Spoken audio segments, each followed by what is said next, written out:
নূরের ওপর কাকরাইলে যে হামলা হয়েছে এটা নিছক কোনো দুর্ঘটনা নয়।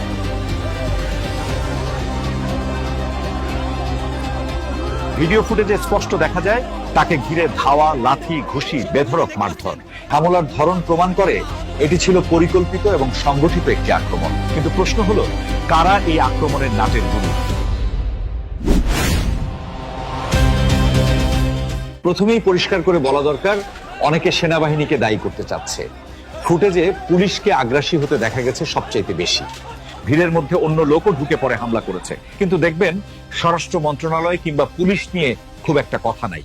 তাহলে এই আক্রমণের নেপথ্যে কারা? ইলিয়াস হোসেনের স্ট্যাটাসটি হচ্ছে একটি প্রমাণযোগ্য সূত্র।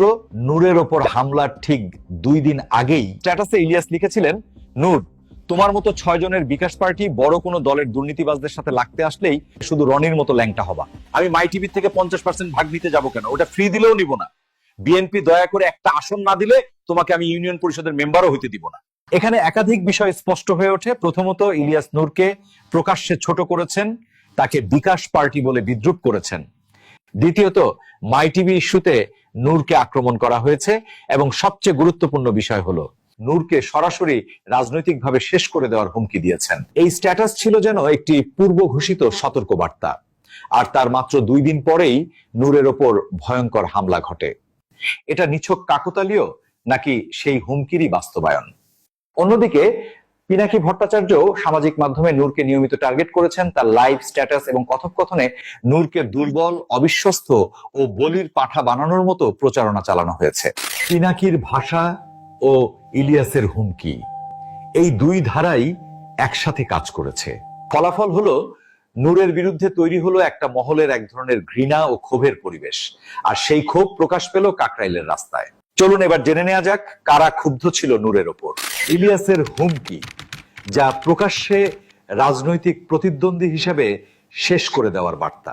মাই টিভি ও 5 কোটি টাকা ইস্যু নূর অভিযোগ করেছিলেন, যা শক্তিশালী গোষ্ঠীর রোষ সৃষ্টি করে। নির্বাচন বানচালের কৌশল অবলম্বন করতে আইন শৃঙ্খলা ভেঙে অস্থিরতা তৈরি করার পুরোদমে চেষ্টা। এনসিপির সমালোচনা, নূর প্রকাশ্যে এনসিপির বিরোধিতা করে গোষ্ঠীগত আক্রোশ ডেকে এনেছেন। মুক্তিযোদ্ধাদের ওপর আক্রমণ আড়াল নূরের বক্তব্যকে ব্যবহার করে অন্য ইস্যু চাপা দেওয়ার অভিযোগ।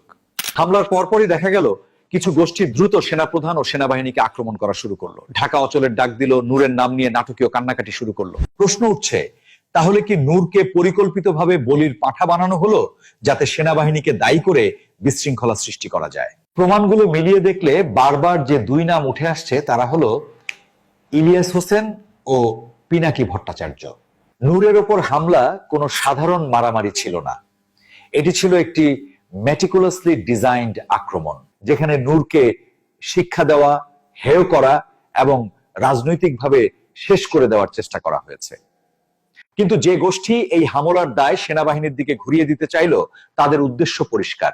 ঘটনাক্রমে একটি সুস্পষ্ট প্যাটার্ন দেখা গেছে। প্রথমে ইলিয়াসের ভার্চুয়াল হুমকি, তারপর পিনাকির ধারাবাহিক উস্কানি এবং শেষে কাকরাইলে বাস্তব আক্রমণ। তাহলে প্রশ্নটা ঘুরে ফিরে একটাই, এই নাটকের আসল নাটের গুরু কে? উত্তর খুঁজতে গেলে ইলিয়াস ও পিনাকির নাম আবারও সামনে আসে সবার আগে। দর্শক, আজকের মতো বিদায় নিচ্ছি এবং যাবার আগে বলে যেতে চাই, যারা দেশ রক্ষায় নিয়োজিত আছেন তাদের প্রতি আস্থাটা যেন আগের মতোই থাকে আমাদের। আল্লাহ হাফেজ।